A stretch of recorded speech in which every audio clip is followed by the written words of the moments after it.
décor est toujours là, saisissant. Je retrouve les étals de poissons, les boutiques, les ventes immédiates ou improvisées, et un certain goût pour la survie. La vie déborde de partout, ça bouge dans tous les sens. J'avais aussi oublié le soleil et la misère.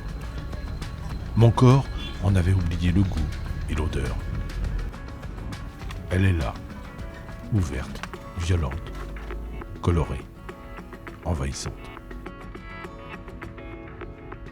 Elle me saisit à nouveau, moi, morceau d'homme qui n'arrive pas à partager cette rencontre, ni les réflexions qui m'envahissent.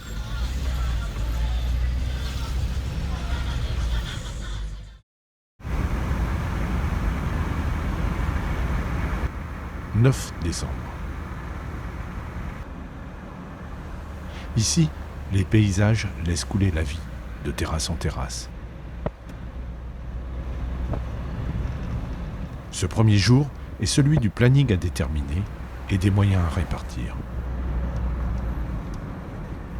Il faut comprendre ce qui a été fait depuis notre dernière visite et ce qu'il serait juste de mettre en place.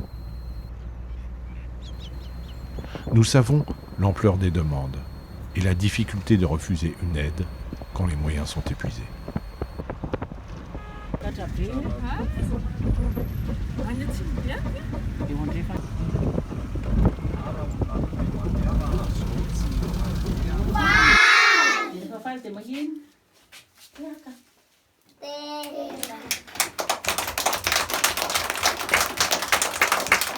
Ça leur expliquer que c'est vous qui nous a donné la cantine. Ça va? Salam.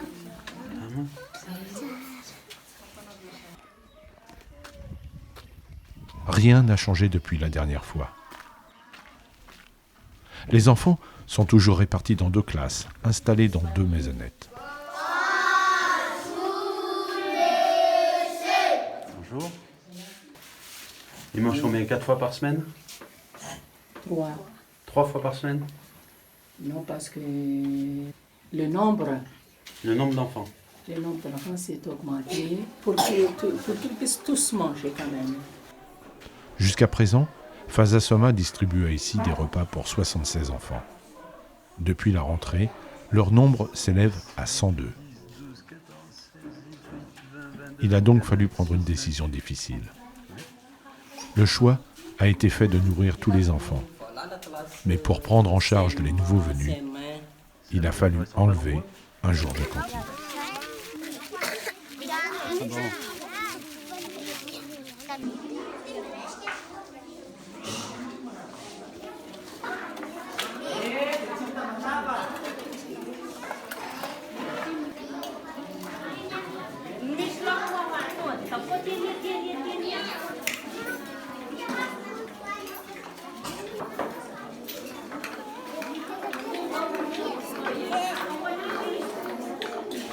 Dans la salle polyvalente, les enfants s'installent.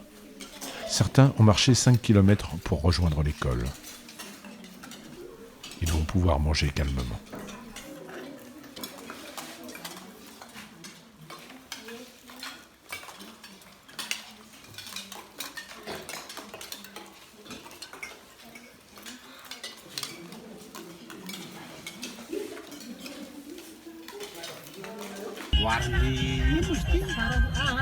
« 11 décembre.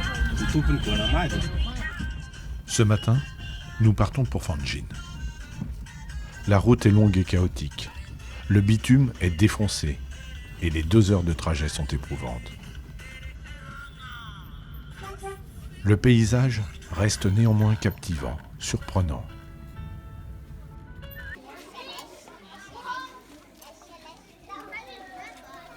Ici, les repas de 230 élèves sont pris en charge par Faza Soma.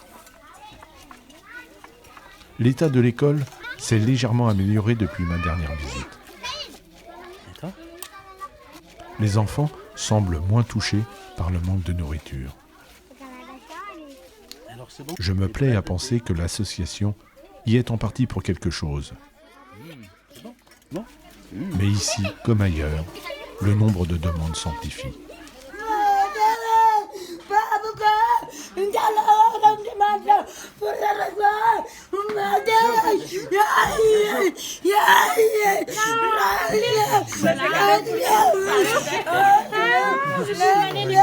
L'une des professeurs s'avance vers nous et partage une phrase de Mandela. Lutter contre la misère, ce n'est pas faire du caritatif, c'est expérimenter la justice. J'ai la tête et le ventre qui se retournent, impuissant à expliquer ce que j'expérimente ici.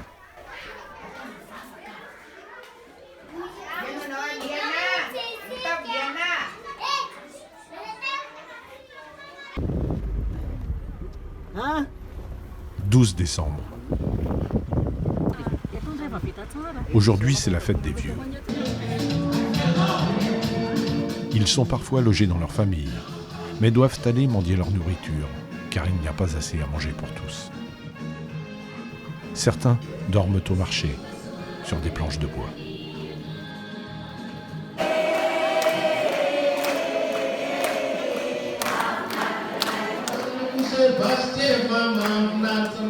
Il m'est impossible de décrire les personnes assises là. Chacune porte 1000 ans d'histoire sur son visage, dans son corps. Et je ne suis pas assez riche de mots pour vous dire la richesse de la vie qui déborde à cet instant.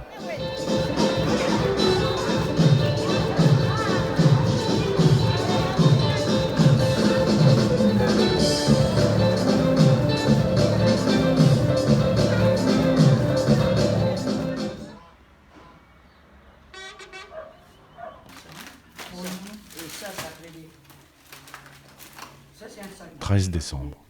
Ce matin, Max, qui s'occupe des lépreux, nous a fait ses demandes. 2 sacs de riz, une marmite, un balai, sa pelle, et surtout des pansements et de la pommade cicatrisante.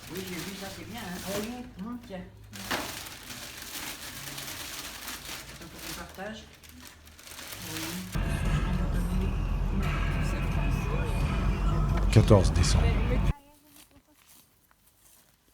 Hommes et femmes sont au travail depuis des heures. La paille est coupée et séchée sur place. Mariette ramasse de quoi faire de la tisane, celle qui soigne les yeux. Il y a 170 enfants aujourd'hui à la cantine de Fianarantsoa. Au départ, Faza Soma n'organisait ici qu'un seul repas par mois et fournissait du matériel scolaire. Aujourd'hui, malgré la fragilité financière de l'association, nous pouvons offrir 3 ou 4 repas par semaine.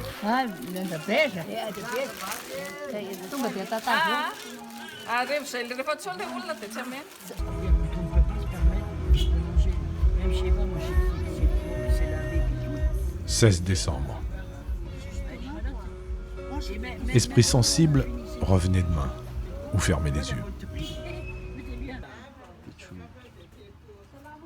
Ici, la lèpre existe toujours et de nouveaux cas ont été détectés cette année. Un traitement très efficace pour soigner cette pathologie autrefois incurable existe. Mais, en son absence, la maladie continue à mutiler sévèrement la peau et les lésions nerveuses, entraînant atrophie musculaire et infirmité.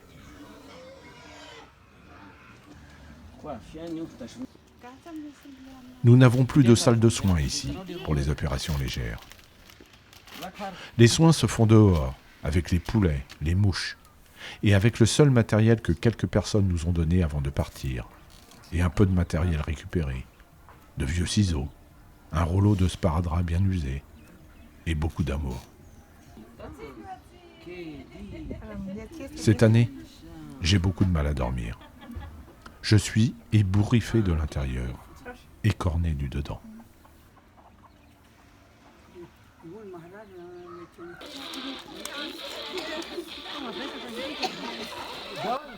Retour chez Luigina. Le bâtiment accueille un centre de formation pour les jeunes filles. Elles sont 58 élèves. Ce jour, 70 personnes viennent ici pour manger à leur faim. Des biscuits, du sucre, des savons, Et beaucoup de riz, oui. Et ça, Luigina distribue du riz, du sucre, des pâtes, du savon et des bonbons. tu veux manger bon, hein? Manger Non, bon, ça hein? va, j'ai beaucoup mangé, puis... Voilà, c'est ça. Ça va? Alors, il mange un peu, ce bébé? Cantine d'Andina. Cette école est une des priorités de Fasasoma, car les 101 élèves viennent dans un profond dénuement. Les repas y sont servis 4 jours par semaine. Cette année, pour Noël, Fasasoma organise les Restos des Petits Cœurs. 168 enfants partagent un copieux repas avec du riz, du porc et des haricots. Pour le dessert, il y a des bananes, un gâteau et même des bonbons.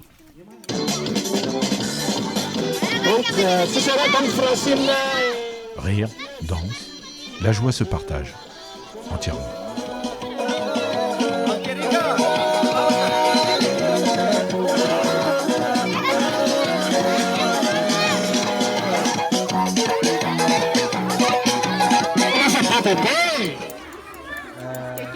Quelqu'un est allé la chercher? 20 décembre. D'octobre à août, 592 enfants mangent ici 4 fois par semaine. Nous arrivons à discuter avec beaucoup d'entre eux sur ce qu'ils veulent faire une fois que l'école sera terminée. Soyez le bienvenu à Madagascar et surtout à Lac Centre et au collège. Vous nous aidez beaucoup.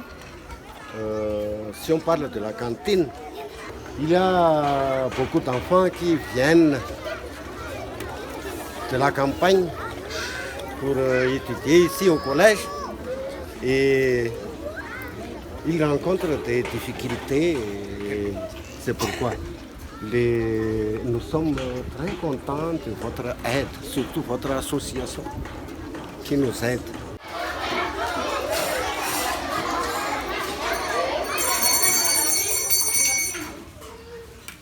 Ni decoration antique mbola tsy voatsara dia raha pitsomarana alohan'ny lamesa no anaovantsika anazy fa raha risitsika tsy hiverina tony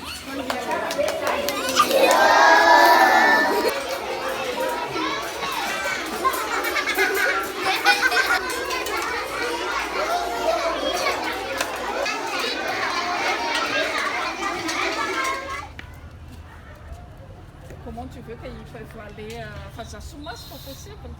22 décembre. Une grand-mère arrive à notre maison avec un jeune garçon. Elle a 90 ans, lui seulement 10. Il est malade. Sa peau est couverte de boutons. Les deux vivent dehors, traînant leur misère. Le tableau est terrible. Je suis malheureusement peu doué pour transmettre l'émotion de ce corps à corps. Et je ne suis pas au bout de mes surprises. Le jeune garçon n'a pas d'identité. Il n'a jamais été déclaré. Il n'existe pas. On le surnomme Pile Plate, sans doute parce qu'il a été abandonné à côté de Pile à sa naissance.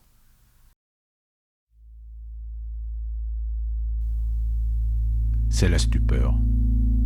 Je me durcis de façon automatique, tant la situation me paraît insupportable. Je m'acharne à écrire quelques mots, impuissant. Je sais que je ne pourrai jamais pleinement partager cette expérience. J'ai vraiment très peur de revenir en France.